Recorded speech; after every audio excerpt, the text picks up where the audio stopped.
Donc sur le tour de table, on va vous demander bien sûr d'abord un témoignage à chacun d'entre vous. On présentera les actions qui sont mises en place pour rendre le territoire plus attractif. Et puis surtout, très vite, parce que c'est quand même la thématique de l'après-midi, on va se tourner vers les idées, les propositions, les pistes qu'on peut ouvrir pour, encore une fois, travailler tous ensemble. On va commencer donc par Madame Le Diraison, donc pour l'Easy Aerospace. Le manque d'attractivité du territoire, c'est une réalité pour vous? Vous avez peut-être perdu des candidats, vous avez des soucis de recrutement régulièrement, vous pourriez pu intervenir sur la prochaine table ronde aussi. C'est une réalité pour vous, le manque d'attractivité du Val-de-Garonne? Alors une réalité, oui, et j'aurais tendance aussi à nuancer cette vérité, dans le sens où ça dépend des profils de candidats. Tout à l'heure, on a eu un certain nombre d'interventions sur la manière dont le territoire innove et essaye d'adapter les compétences des personnes issues du territoire. C'est notamment le cas des personnes que je vais qualifier d'opérateurs et qui peuvent très très bien s'intégrer dans nos industries. Et à côté, nous avons des candidats qui sont sur des profils plus spécialisés, des profils techniques, des profils de cadre, où là, la problématique de l'attractivité est réelle. Et en termes de recrutement aujourd'hui, il faut être conscient du fait que les choses sont inversées. C'est-à-dire que ce n'est plus les candidats qui viennent aux entreprises, c'est l'inverse. Nous allons vers les candidats. Et pour cela, il faut être attractif, parce que nous ne sommes pas les seuls. Nous sommes quelques concurrents localement, mais des candidats qui viennent jusqu'à Marmande, c'est des candidats qui sont aussi capables d'aller sur d'autres territoires. Donc pour ça, il faut être attractif. Et l'attractivité, elle commence par l'offre que nous pouvons faire en tant qu'entreprise, donc les missions, les salaires, l'environnement de l'entreprise, et puis ça va plus loin, le logement, la capacité pour le conjoint de s'adapter et de trouver un poste, les enfants, et ainsi de suite. Donc oui, nous pouvons être confrontés à un problème d'attractivité. Et pourtant, le territoire a des atouts aussi. Vous aussi, vous êtes une ambassadrice finalement du territoire au moment de recruter. Qu'est-ce que vous mettez en avant? Alors moi, je suis une personne qui n'est pas issue du territoire. Je suis arrivée il y a un petit peu plus de 2 ans. Et les atouts, je les découvre, je dirais, maintenant. Quand je suis arrivée il y a 2 ans, ça ne m'a pas sauté aux yeux, les atouts du territoire.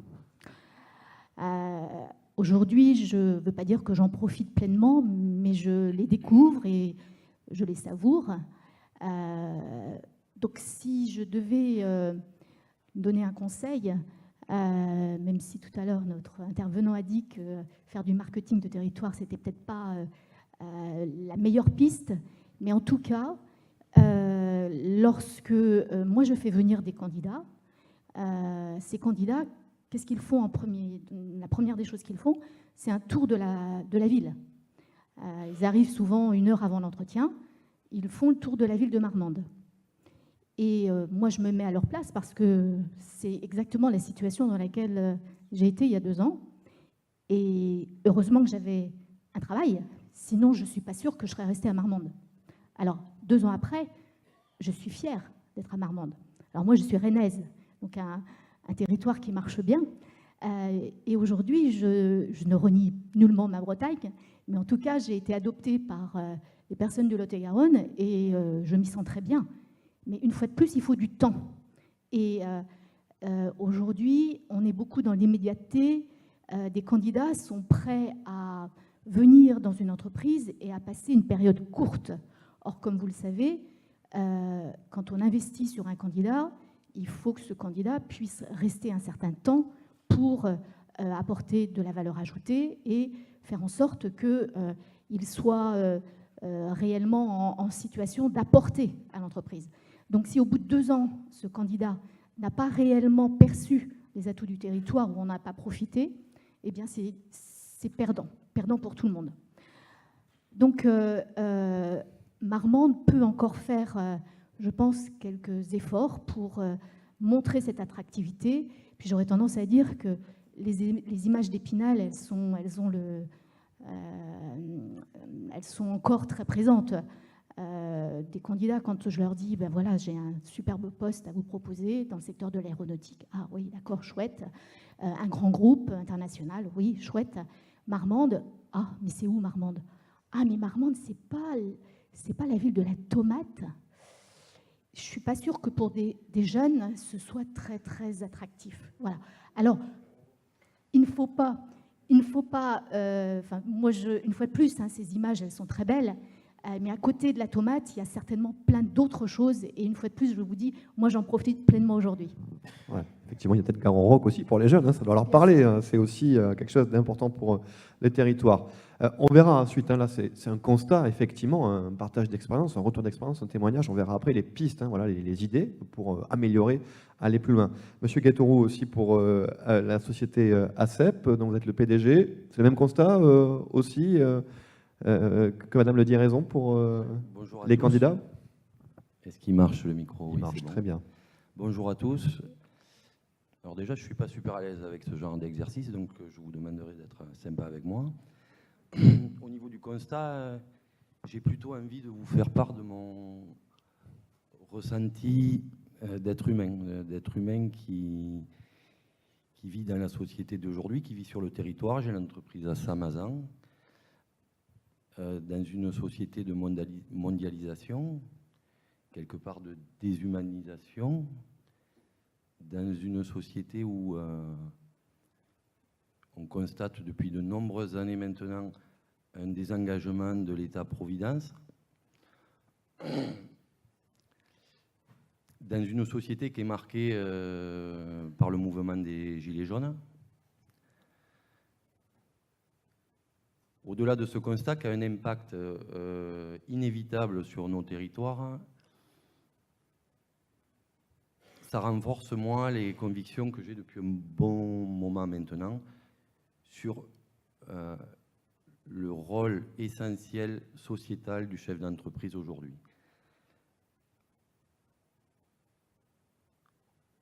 Le chef d'entreprise aujourd'hui, il s'engage, il fait tout un tas de choses. On parle de RSE, de Lean, de développement numérique. Et pour bon nombre de chefs d'entreprise aujourd'hui, ce n'est pas que du déclaratif. Il se passe de vraies choses dans les entreprises et notamment dans les entreprises du territoire. Donc moi, je suis très content qu'on me donne la parole aujourd'hui pour vous dire haut et fort que je pense qu'il est important que la collectivité fasse un focus sur ce qui se passe dans les entreprises du territoire. Parce qu'il se passe des choses merveilleuses, il se passe de belles choses, que ce soit chez les locomotives comme Lizy, Georgelin, j'en passe, Rigny, on les connaît, mais aussi dans les PME, mais aussi dans les TPE, où il y a réellement des choses qui, à mon sens, de ma perception, ne sont pas assez médiatisés ou en tout cas mis en avant. Bon, ça c'est une première piste hein, pour effectivement les pistes à développer. Mais vous, concrètement, vous rencontrez des problèmes de recrutement, alors pas liés à la formation ou autre, mais plus sur l'attractivité du territoire, des candidats qui vous disent non, moi vraiment, je ne veux pas venir. J'ai été confronté, et puis c'est assez récurrent, sur des gens qui m'ont dit oui, votre entreprise m'intéresse, vous, le type que vous êtes, ça m'intéresse, votre projet m'intéresse, mais je suis allé à Marmande et je ne m'y vois pas y vivre. Donc oui, un réel problème de recrutement sur déjà les entrées de ville qui ne sont pas de ce qu'on m'a rapporté et de ce que je constate aussi, qui ne sont pas à la hauteur de ce que l'on est, je pense. Et pour pallier à ça, on essaye d'innover. J'ai lancé une campagne de recrutement qui était basée sur Rejoignez le Sud-Ouest, où je m'engageais à trouver un emploi pour le conjoint et la conjointe, où je m'engageais à un accompagnement pour l'accession immobilière, parce que c'est une réelle difficulté, le locatif. Enfin, je ne sais pas si j'ai le temps, je peux continuer. Si, allez-y, on prend le temps, hein, justement. Et je pense que ce genre d'exemple, parce que moi, je fais des choses comme beaucoup de chefs d'entreprise, et j'insiste parce qu'on est nombreux à essayer d'inventer, se réinventer. Je pense que vous, la collectivité, vous n'avez pas forcément à inventer des choses. Mettez le focus sur ce qui se fait. Je pense que c'est ce qui risque d'attirer l'œil des gens qui peuvent venir sur notre territoire. Merci Nicolas Guettorou. Donc on va donner la parole maintenant. On va redonnera la parole après, hein, bien sûr, pour ouvrir de nouvelles portes vers le futur. Pascal Laperche, vice-président donc, du Val-de-Garonne Agglomération, en charge des questions d'attractivité. Voilà, vous pouvez vous passer les micros. On donnera le micro à Carole Vial après. L'image du territoire aujourd'hui, on vient de voir quelques exemples. Alors, on l'a dit, le territoire a des atouts aussi, mais quelle est l'image qui est renvoyée par le Val-de-Garonne pour ceux qui ne connaissent pas, qui viennent pour la première fois, des futurs candidats, peut-être des demandeurs d'emploi? Alors bonjour à tous. C'est une question difficile parce que l'image du territoire, pour moi, il n'y a pas une image du territoire, il y a plusieurs images du territoire. Tout à l'heure, le professeur qui nous a fait un brillant exposé nous a dit qu'on avait à nous préoccuper de savoir avec qui on faisait des alliances ou des contractualisations en fonction des objectifs que nous avions. Et là, tout dépend. Est-ce que j'ai 26 ans ? Est-ce que j'en ai 75 ? Est-ce que je suis à la retraite ? Est-ce que je suis cadre ? Est-ce que je cherche des vacances ? Est-ce que, donc, autant de personnes qui vont venir sur le territoire vont avoir une image. Donc, ce n'est pas une image du territoire, ce sont des images. Ceci étant, bon, quand on s'est lancé dans cette démarche, alors marketing territorial, bon, c'est un peu le terme qui est employé parce que dans la démarche de marketing territorial, on essaie de façonner un petit peu son territoire pour répondre à une attente. Bon, globalement, c'est ça que ça veut dire marketing territorial. Ça ne veut pas dire communication territoriale, ça ne veut pas dire publicité. 94% des territoires qui se sont lancés avec un slogan, une photo et un logo se sont tous plantés. Voilà, donc on l'a dit tout à l'heure, c'est pas la peine de partir à faire de la pub, ça marche pas. Voilà, bon. Donc là-dessus, dont acte. Par contre, cette notion de marketing, alors Christophe Allot, qui était venu ici présenter les démarches de marketing territorial autour d'événements, avait dit qu'on pouvait maqueter son territoire. Alors, on peut maqueter son territoire, mais bon, je l'ai déjà dit, je le redis, si quelqu'un cherche la mer, c'est pas à Marmande qui va venir. Si quelqu'un veut passer une semaine au ski, c'est pas à Marmande qui va venir. Donc nous avons, nous, des choses et nos spécificités, et donc à nous de nous recentrer sur nos spécificités. Donc on a demandé à une professionnelle des portraits de territoire de venir nous tirer le portrait, donc on a eu le regard extérieur, on a eu plus de 600 contributions, donc peut-être que des gens dans la salle en ont fait partie, et on a essayé de voir, oui, quelle était l'image du territoire, pas tellement pour savoir quelle image on renvoyait, mais déjà pour voir en interne sur quoi on était en accord.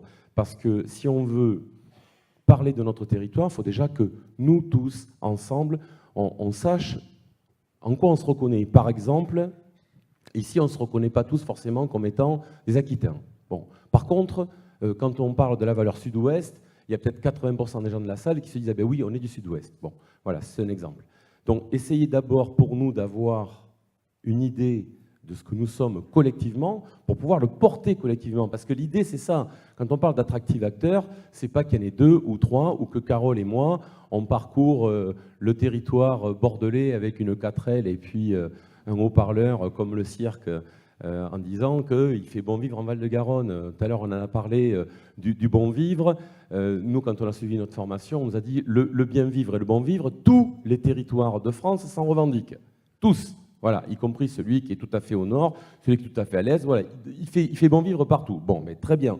Donc l'idée pour nous, c'est de se recentrer sur ce que nous avons de spécifique. Alors, ça a été dit tout à l'heure, et quand on a parlé de marketing, évidemment que c'est venu à l'esprit de tout le monde, mais je crois que les élus ont entendu le discours. C'est venu à tout le monde l'idée de on va faire de la pub, on va faire à savoir ce qu'on fait, on va communiquer, et puis on est en concurrence avec Bergerac, et puis on est en concurrence éventuellement avec la Réole, et puis on est en concurrence avec la Genée qui va se rapprocher du Villeneuvois. Voilà, et c'était dit tout à l'heure avec une montée, bon, oui, alors nous avons nos spécificités, et au contraire, alors oui, on peut rentrer en concurrence, mais parfois on l'est malgré nous en concurrence, parce que vous l'avez dit, d'autres nous mettent en concurrence. Pas parce que nous sommes concurrents, mais parce que nous faisons partie du choix. Donc à partir du moment où nous sommes un élément d'un choix, eh bien, celui qui va prendre la décision, il va choisir avec qui il va aller. Ben, les 3 ou 4 entre lesquels il hésite sont concurrents de fait, même si on ne veut pas, c'est comme ça. Ceci étant, nous on se dit, on a nos spécificités, notre spécificité, travaillons là-dessus, développons ça, et puis on cherche à être plus fort que personne. On n'a pas la capacité, nous, à faire du meilleur vin, parce que nous, on ne sait pas faire du vin. Hein. À Val-de-Garonne, on ne fait pas du vin. Le jeune de 26 ans qui veut sortir en boîte le jeudi soir, ben, avec Carole, on se l'est dit, on ne va pas monter un bar. Voilà. Donc, il y a certainement des choses qui font défaut et peut-être qu'il faut travailler, améliorer, développer. Vous avez parlé des entrées de ville, très bien, ça peut s'entendre. Mais à côté de ça, nous avons des capacités, nous avons des atouts. On sait que nous accueillons des gens, nous avons un solde migratoire qui est positif sur le territoire. Donc nous avons plus de gens qui arrivent que de gens qui partent. Alors est-ce qu'ils arrivent parce qu'on a fait une pub dans le métro? Certainement pas. Est-ce qu'ils arrivent parce que Val-de-Garonne, je ne sais quoi? Je ne sais pas. En tout cas, ils arrivent pour des raisons. Parce que, 1, ils ont trouvé du travail. 2, ils sont à la retraite. Ils ont vendu leur maison. Ils ont cherché un endroit au soleil. Ils ont fait le bord de mer, la grande ville. Finalement, les prix étaient très élevés. Puis finalement, on se rend compte qu'ici, il y a un côté attractif du fait de l'accessibilité, l'accession à l'immobilier. Donc, ils sont venus s'installer ici. On a aussi des gens qui viennent parce qu'ils ont envie de changer de mode de vie. Et ces gens-là, on les intéresse. Alors, ils n'ont pas 25 ans, ils n'en ont pas 26, ils en ont plutôt entre 30 et 40, ils ont déjà des enfants, ils ont habité la métropole, ils ont couru à l'autre bout de la ville pour amener les enfants au judo, à la musique, etc. Ils ont eu du mal. Aujourd'hui, moi, j'ai une jeune, moi je suis maire de Beaupuy, j'ai une jeune qui est originaire de Beaupuy, qui aujourd'hui vit à Paris, qui vient d'accoucher. Ben, elle ne trouve pas de nounou. Elle ne trouve pas de nounou. Voilà, donc c'est un vrai problème. Et elle va peut-être en trouver une qui sera à 1 heure de chez elle. Et ces gens-là, quand ils ont fait ça 3, 4, 5, 6 ans, je voyais une émission l'autre jour à la télé où une personne cherchait un appartement, elle a 3 enfants, elle a 5 nounous. 5 nounous à domicile, elle a 3 enfants. Elle voulait une autre maison parce qu'elle voulait travailler à domicile, parce qu'elle voulait changer de style de vie. Donc oui, et nous avons accueilli dernièrement encore sur le territoire un jeune qui connaît le territoire, oui, il est originaire d'ici. Donc l'attachement au territoire, on le sait, pour les installations des entreprises, les gens qui créent de la richesse, etc., on sait que c'est quelque chose d'important et de fort. Les gens viennent ou reviennent. Soit ils viennent parce qu'ils ont découvert au travers de vacances, et puis ou ils y reviennent parce qu'ils sont nés ici, ils sont originaires et reviennent dans le secteur. Mais on voit aussi que ce sont des gens qui cherchent un autre type de vie, et on intéresse ces gens-là. Et on est très attractif pour ces gens-là, bien plus que la métropole qui se veut millionnaire. Oui. Ça c'est sûr, parce que une métropole millionnaire, on va passer 2 heures pour aller d'un point A à un point B. C'est là que la capitale de la tomate, ça peut être un atout, finalement. On disait tout à l'heure, hein, voilà, c'est peut-être pas une bonne image, mais ça peut être un atout justement pour une nouvelle génération. Madame Vial, donc le marketing territorial, justement, ouais, c'est votre dossier. Hein. Olivier ne vous a pas aidé. Pardon, mais... je m'excuse. Qu'est-ce que c'est? Comment ça se concrétise? Et quels sont les outils que vous mettez à disposition des entreprises pour les aider justement à attirer des nouveaux candidats et offrir une meilleure attractivité du territoire? Alors moi, je vais vous parler d'action, effectivement, parce qu'on a beaucoup travaillé sur les diagnostics et aujourd'hui, on est en mode opératoire. Alors ça, c'était Pascal, mais il n'en a pas parlé. Le projet de vie. Non. Bon. Donc là, on est en mode opératoire. Donc en décembre dernier, on a créé une équipe d'acteurs privés et publics qui s'appelle Val-de-Garonne Attractive. Donc je précise que ce n'est pas une marque territoriale. C'est le nom d'un collectif d'acteurs qui souhaitent s'engager effectivement dans la dynamique attractive du territoire, dans lesquels on va retrouver effectivement ce qu'on a appelé nos coéquipiers, donc les attractive acteurs. Donc, je crois qu'on vous a distribué des sacoches à l'entrée. À l'intérieur, vous aurez la plaquette qui explique le pourquoi du collectif, qui va expliquer aussi ce qu'est un attractive acteur, ce pourquoi il s'engage aussi. L'agglomération est un attractive acteur au même titre qu'une entreprise peut l'être. Donc il y a le rôle de l'attractive acteur qui est aussi quelqu'un qui va porter effectivement l'image et la dynamique du territoire. C'est aussi en quelque sorte un ambassadeur du territoire, mais c'est aussi un détecteur d'opportunités de business pour le territoire. Effectivement, on s'est rendu compte qu'on avait pas mal d'acteurs de territoire qui pouvaient, au gré de leurs activités professionnelles, détecter des opportunités de développement pour le territoire, que ce soit dans la coopération avec d'autres acteurs, mais aussi l'arrivée peut-être de nouveaux entrepreneurs, de nouvelles activités industrielles ou commerciales. Donc ce collectif il est lancé. Aujourd'hui, nous avons 66 attractifs acteurs qui se sont inscrits. Et la porte est ouverte encore. La porte encore. est largement ouverte parce que le principe du collectif, c'est aussi qu'on soit... alors, il n'y a pas de taille critique, effectivement.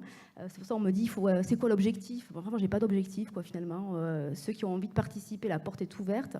Et plus on sera nombreux, plus on pourra porter des messages communs et plus on pourra faire rayonner le territoire aussi dans nos propres activités.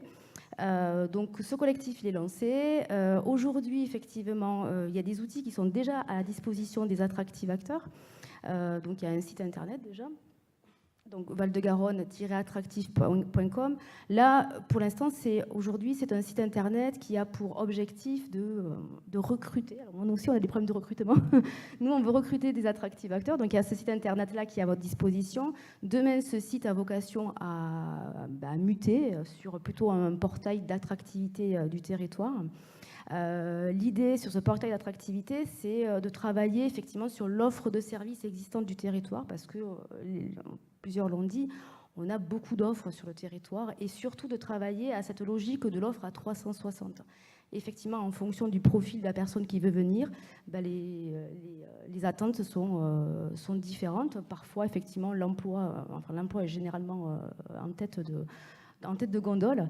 Mais après, derrière, effectivement, il y a les crèches, il y a la logique du loisir, de la culture. Donc, c'est aussi travailler ce système-là à 360. Bon, là, il est passé, mais c'est pas grave. Donc, il y a le site internet. Il y a aussi en cours, puisque là, on a travaillé avec des attractifs acteurs il y a très peu de temps sur un besoin qui a été exprimé et de se dire, il nous faut une plaquette de commercialisation du territoire pour nos activités professionnelles. Je suis agent immobilier, j'ai besoin je reçois des prospects pour une maison. Qu'est-ce que j'ai, moi, dans ma sacoche de commercial pour présenter ce territoire? Donc l'idée, c'est pas de présenter uniquement les atouts et de dire combien ce territoire il est beau. Bien sûr qu'on va le dire, parce que c'est le cas, c'est vrai. Mais c'est surtout montrer effectivement l'offre de services à destination des prospects. Donc cette plaquette, elle est en cours et on sera en capacité de la mettre à disposition d'ici la fin du mois de mars. Donc ça arrive très vite. Ce qu'on nous a demandé de travailler aussi en priorité, c'est la stratégie de Val-de-Garonne Attractive sur les réseaux sociaux. Et notamment sur la capacité à pouvoir justement accompagner l'innovation des chefs d'entreprise sur le territoire. Mais c'est aussi comment on crée de la relation avec les habitants du territoire qui sont aussi nos premiers ambassadeurs. Et on en parlait effectivement, sans eux, ça va être assez compliqué. Troisième priorité, donc effectivement, c'est l'accueil du nouvel arrivant. Mais on a besoin de qualifier ce qu'est un nouvel arrivant. On a un flux naturel qui arrive sur le territoire. Aujourd'hui, il ne se passe rien, C'est un territoire qui est très secret, qui ne se dévoile pas tout seul. Donc, il faut qu'on accélère effectivement cette connaissance du territoire. Et donc, on travaille sur les réseaux sociaux. Il y a un groupe qui se réunit le 5 mars prochain. Donc, si vous êtes disponible, c'est avec grand plaisir. Et sur l'accueil des nouvel arrivants, ce sera le 15 mars prochain. Et enfin, les derniers outils que nous allons produire à la demande des chefs d'entreprise en particulier, ce sont des argumentaires de vente du territoire. Voilà, je suis face effectivement à un candidat qui arrive, je lui dis quoi? Du territoire. Et donc là, on est vraiment dans la logique de l'expérimentation également, c'est-à-dire qu'on va produire ces outils-là et puis libre choix aux chefs d'entreprise de pouvoir effectivement se les approprier, de revenir vers nous, parce qu'on ne sera pas bon du premier coup, ça c'est sûr, mais on va pouvoir évoluer comme ça. En tout cas, ça se met en place. On a une question justement. Vous voulez terminer dernier point, bien sûr. Juste dernière opération, le président Daniel Wenke en a un petit peu parlé. Effectivement, au mois de juin, on va occuper donc les locaux de la Maison de la Nouvelle-Aquitaine à Paris. non pas pour faire une campagne de publicité dans la ville, ni même dans le métro, mais on expérimente sur le territoire là, les job dating, effectivement, le service économie s'en occupe. On va essayer de voir comment on peut expérimenter un job dating à 360, justement sur la région parisienne, mais sur des profils très spécifiques, puisqu'on va travailler sur des profils de cadres et effectivement de professions supérieures, quoi. Voilà. Allez, on va se tourner vers l'avenir. Justement, alors vous avez une question pour vous, hein, je pense, Madame Vial, et puis tous ensemble, hein, voilà, on l'a dit, hein, on est tous des ambassadeurs du territoire, hein, chefs d'entreprise et autres, bien sûr, tous ensemble. Donc, et tous ensemble, ici cet après-midi, on est là pour travailler. Donc, si vous avez des pistes, hein, Monsieur Guettou a parlé de l'entrée de ville. Quelle est l'image, alors on reste sur Attractive Acteur, hein, dont vous parliez justement, quelle est l'image du territoire que l'Attractive Acteur pourrait porter? Ça reste un peu flou, a priori. Bien sûr, Monsieur Guettou, allez-y. Tiens. Ça reste flou et tant mieux. Je pense qu'on est tous, autant que l'on est ici, des ambassadeurs, vous l'avez dit. Je pense qu'il faut travailler sur le storytelling de ce qu'on va donner, qu'on ait un peu tous le même discours. Enfin, c'est pas pour faire entrer les gens dans des cases, mais je pense que définir nos valeurs, c'est quelque chose qu'on peut faire communément et on peut avoir des points de connexion. Je pense que c'est un vrai travail, le storytelling, ce qu'on va raconter. Donc, tant mieux que ça reste flou. Et pas pour longtemps, parce que moi, j'aime bien les choses concrètes. J'allais y venir à un moment donné, mais c'est une bonne chose, je trouve. On y vient justement, vous avez des questions aussi. Il y aura des questions pour vous, mais qu'est-ce qu'il faudrait faire, voilà, pour améliorer l'attractivité? Peut-être Madame Le Diraison et Pascal Laperche aussi, vous pourrez intervenir. Madame Le Diraison, pour vous, des pistes, des idées? Alors, je dirais que déjà, il faut qu'on choisisse nos batailles. C'est-à-dire que la dispersion, de mon point de vue, n'est pas la meilleure des solutions. Il faut qu'ensemble, on puisse trouver les axes qui vont être les plus gagnants, les plus performants. Et puis, des sujets qui ont été évoqués déjà précédemment, c'est la transversalité, c'est le fait de travailler ensemble. Je constate que la problématique du recrutement, la problématique de l'attractivité, c'est un sujet qui revient constamment dans toutes les instances, qu'elles soient publiques, qu'elles soient privées. Et j'avais eu ce sentiment, mais aujourd'hui je le nuance énormément, c'était que chacun partait un petit peu dans son sens, en ayant identifié et en ayant fait les mêmes constats, et la région partant dans son coin, les chambres de commerce partant de l'autre, les organismes de formation partant encore dans une autre direction. Ce qui me paraît important, c'est qu'on mobilise nos énergies vers un objectif commun, qu'on travaille ensemble, en réseau, qu'on choisisse, comme je le disais tout à l'heure, nos batailles, et puis on aura forcément des réussites dès l'instant où on se concentre sur des objectifs clairs et atteignables aussi. Une question pour vous, hein, justement, qui venait de Rennes, Madame Le Diraison. De votre perception, quelle est l'action prioritaire à mettre en place pour vous, qui n'est pas du territoire, justement? L'action à mettre en place sur le territoire, oui. C'est un petit peu ce que je viens de dire, hein, c'est de travailler ensemble, travailler en réseau, se rencontrer. Et puis, comme le fait très bien mon collègue, c'est de dire les choses. Vraiment pas de non-dit. Il y a une chose aussi qui me paraît être importante, c'est d'être fier de son territoire. Marmande et le Val-de-Garonne, c'est une région magnifique. On a parlé de la campagne. C'est magnifique et il faut en être fier. Et je ne suis pas sûre que les gens qui habitent ce territoire soient si fiers que ça. En tout cas, ils ne le montrent pas. Ils ne le montrent pas. Et pour avoir habité dans d'autres territoires, la fierté se sent plus. Ici, il y a un petit peu de discrétion. Et cette discrétion, elle n'est peut-être pas, elle n'est pas payante, quoi. Donc, soyons fiers, soyons optimistes. En tout cas, moi, c'est les valeurs que j'ai envie de porter. Merci, c'est l'humilité du Sud-Ouest, ça, voilà. Donc, merci. Alors, une question pour Monsieur Guetoro aussi. Vous dites avoir fait une campagne pour du recrutement et avec les motivations de trouver un emploi à la conjointe ou au conjoint de la personne recrutée. Est-ce que vous pouvez nous donner les résultats de cette campagne? Est-ce que vous avez réussi finalement à recruter plus, mais également à trouver un emploi à l'autre personne qui voulait venir, justement, au conjoint ou à la conjointe? Alors, c'est un résultat mitigé. Déjà, on a reçu, je recevais 0 CV. J'ai dû recevoir, je crois, 36 ou 37 CV.